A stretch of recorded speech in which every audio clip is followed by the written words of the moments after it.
Assalamualaikum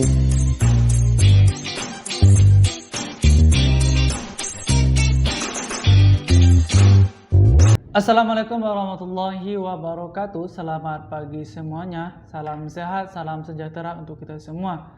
Nah, pagi ini kembali lagi di sini dengan saya Muslim dalam acara B8 Berita pukul 8 pada hari ini Senin tanggal 12 Juli 2021. Nah, untuk mengawali berita pertama kita, langsung saja kita kutip dari CNN Indonesia, yaitu tentang aturan PPKM darurat direvisi. Tempat ibadah tak lagi ditutup. Nah, Kementerian Dalam Negeri mengubah aturan tempat ibadah semua agama yang semula ditutup selama masa PPKM darurat untuk Jawa Bali menjadi hanya yang berlangsung menjadi hanya menyediakan kegiatan keagamaan. Perubahan itu tercantum dalam Instruksi Menteri Dalam Negeri nomor 19 tahun 2021 tentang perubahan ketiga Instruksi Menteri Dalam Negeri nomor 15 tahun 2021 tentang pemberlakuan pembatasan kegiatan masyarakat darurat coronavirus 19 di wilayah Jawa Bali. Dalam dokumen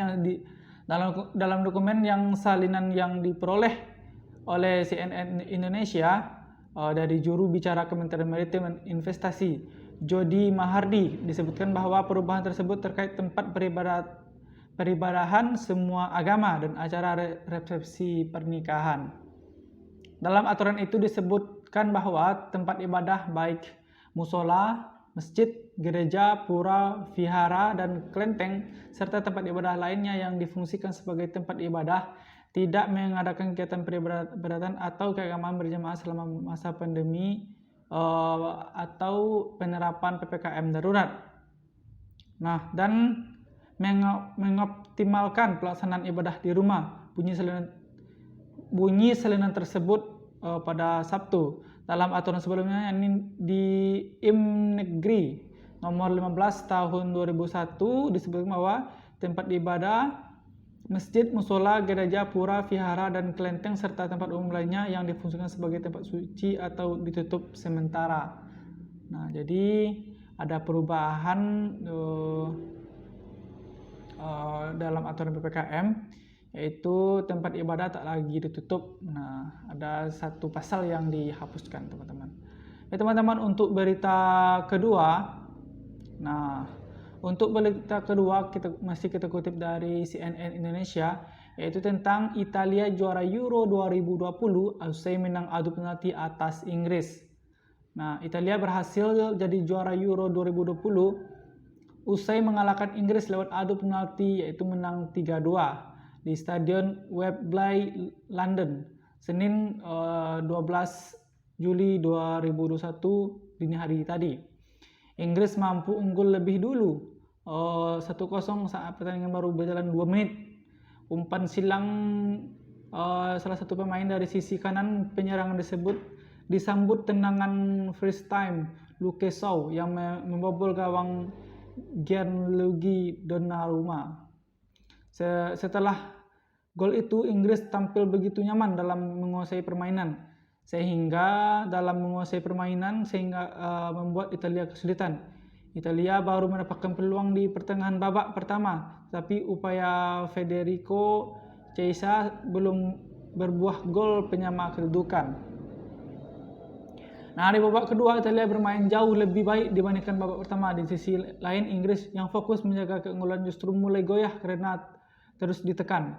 Italia langsung mendapatkan peluang saat babak kedua baru berlangsung 4 menit melalui tendangan bebas setelah Insigne dilanggar Raheem Sterling sedikit di luar kotak penalti pada menit ke-49. Nah, dan pada akhirnya dalam adu drama penalti Italia berhasil keluar sebagai pemenang dengan skor 3-2 atas Inggris. 3 penendang penalti Italia, yaitu Domenico Berardi, Leonardo Bonucci, dan Federico, bisa menjalankan tugasnya dengan baik, dan hanya Andrea Belotti dan Jorginho yang gagal karena tendangan bisa dibaca pick 4. Sedangkan sementara itu di kubu Inggris, Marcus Rashford, Jadon Sancho, dan Bukayo Saka gagal menjalankan tugas. Hanya Harry Kane dan Harry Maguire yang bisa menjalankan tugasnya dengan sempurna. Nah, pada akhirnya di babak penalti itu Italia berhasil memenangkan pertandingan dan menjadi juara Euro 2020 tahun ini. Ya, teman-teman, itu untuk berita kedua. Untuk berita ketiga kembali kita kutip dari CNN Indonesia, yaitu tentang Barcelona, Messi tinggalkan Barcelona dan Messi rugi 1,7 miliar per hari.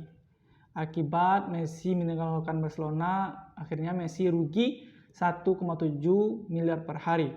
Lionel Messi dilaporkan kehilangan pendapatan sebesar 100.000 euro atau setara dengan 1,7 miliar per hari setelah tidak lagi berstatus pemain Barcelona.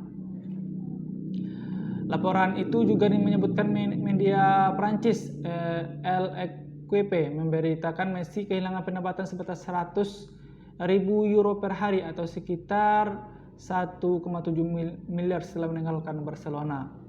Dalam pemberitaan El Mundo, selama ini Blaugrana Messi bisa memiliki pendapatan kotor hingga 138,9 juta euro per musim.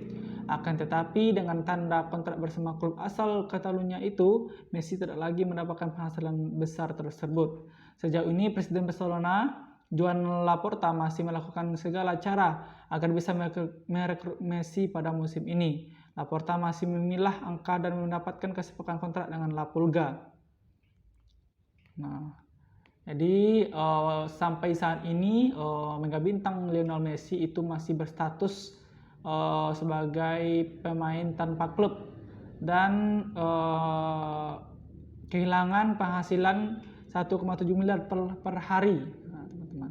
Baik teman-teman, itu mungkin berita pada pagi hari ini. Semoga bermanfaat untuk kita semua dan menambah informasi-informasi kita. Dan kembali lagi saya di sini mendoakan kepada kita semua agar selalu menjaga kesehatan dan semoga kegiatan kita pada pagi hari ini dilancarkan dari awal sampai akhir hendaknya. Amin amin ya rabbal alamin. Dan semoga mengawali pekan ini kegiatan kita dilancarkan sampai akhir pekan berikutnya hendaknya. Amin amin ya rabbal alamin. Izinkan saya di sini undur diri. Saya akhiri dengan assalamualaikum warahmatullahi wabarakatuh.